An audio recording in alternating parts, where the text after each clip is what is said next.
Sir मेरा नाम पंकज बजाज है और मैं एक छोटे से शहर कुरुक्षेत्र से बिलोंग करता हूँ, जहाँ पे महाभारत की लड़ाई लड़ी गई थी, जहाँ पे गीता का उपदेश दिया गया था।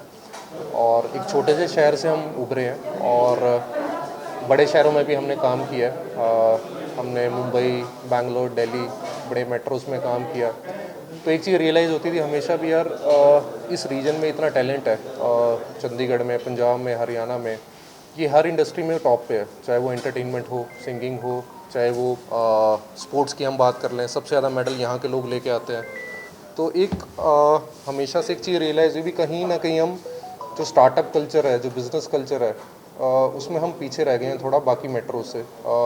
दिल्ली, मुंबई, बैंगलोर बहुत आगे निकल गए हैं बिजनेसेस में, स्टार्टअप्स में।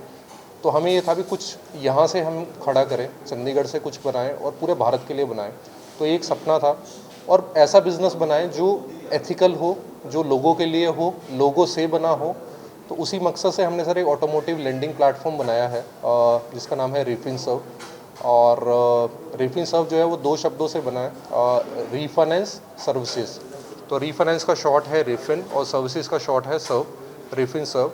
और इसमें सर हम टीयर 3, टीयर 2 सिटीज़, गाँवों पे फोकस कर रहे हैं, जहाँ के लोगों को लेंडिंग का फॉर्मल एक्सेस काफ़ी लिमिटेड है और डीलर्स के पास भी बहुत लिमिटेड लेंडर ऑप्शंस हैं, और ये सब ऑफलाइन है अभी तक।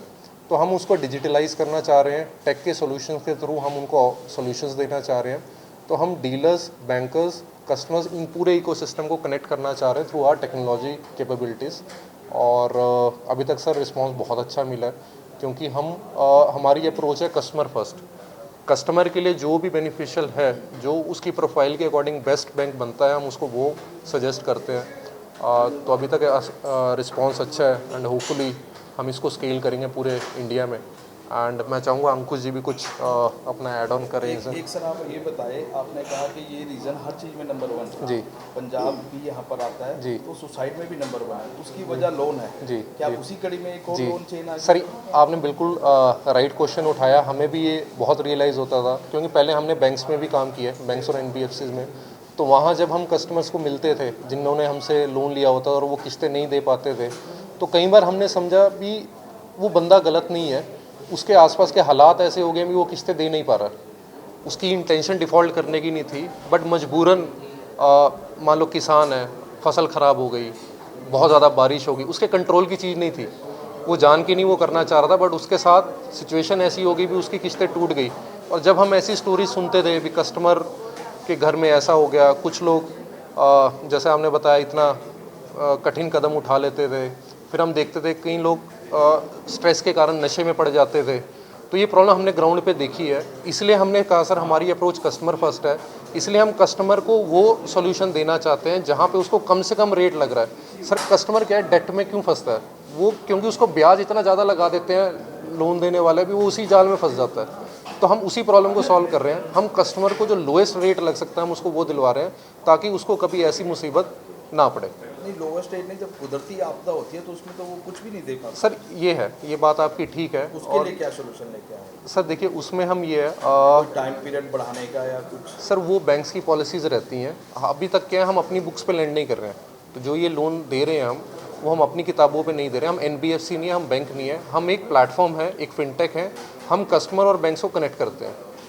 तो वो डिसीज़न हमारा नहीं रहता, वो बैंक्स का रहता है। बट ऑफकोर्स अगर किसी कस्टमर की सिचुएशन ऐसी है भी वो डिफ़ॉल्ट करना नहीं चाहता, बट वो सिचुएशन आसपास की ऐसी वो फंस गया है, तो हम कोशिश करेंगे भी जो एमिकेबली कस्टमर के लिए भी एक सोल्यूशन हो सके और बैंक का भी पैसा आ सके, तो वो हम मीडिएट करने की कोशिश करेंगे। कोई प्रोसेसिंग फीस भी है? सर वो बैंक्स की जो रहती है वही है, हम अपनी तरफ से कुछ चार्ज नहीं करते हैं। हमारी कोई प्रोसेसिंग फ़ी नहीं है, कोई कमीशन हम कस्टमर से नहीं लेते। जो भी बैंक्स की टर्म्स एंड कंडीशन है हम उसी को फॉलो करते हैं।